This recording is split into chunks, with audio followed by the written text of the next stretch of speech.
počinje muzikoterapija pacijenata oboljelih od zloćudnih bolesti, najprije u prostorijama Hrvatske lige protiv raka, a poslije selimo u veliku dvoranu klinike za tumore, kliničke KBC Sestre milosrdnice. Dakle, važno je okupirati radno, ponuditi našim pacijentima vidove umjetnosti kako bi odagnali neke crne misli u svojim glavama. Uspjeli ste privući vrhunske umjetnike, pa idemo po redu. Snježana Rucner, dobro jutro.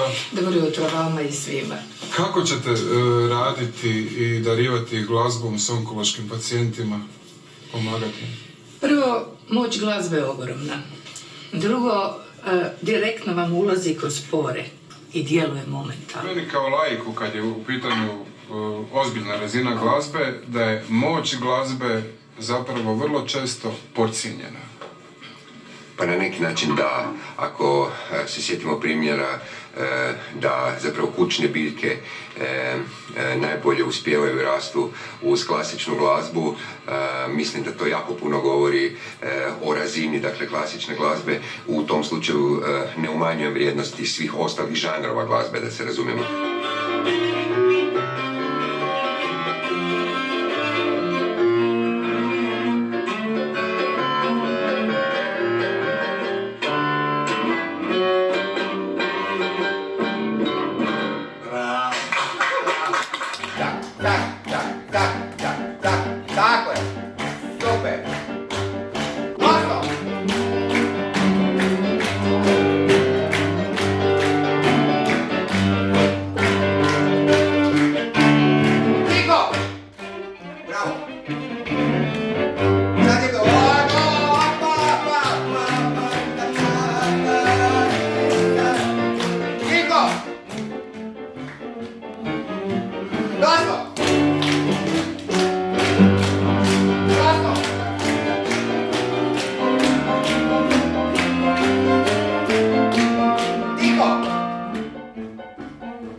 Snježka, kreneš.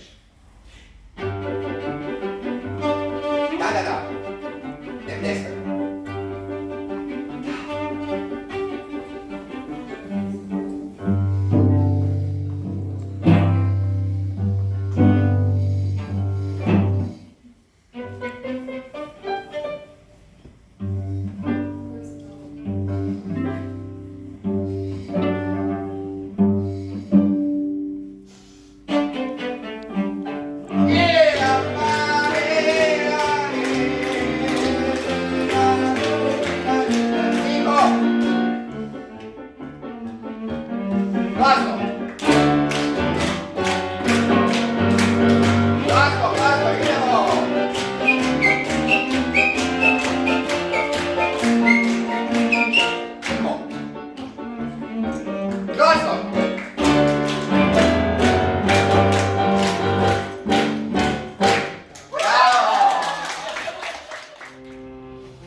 Divno, divno.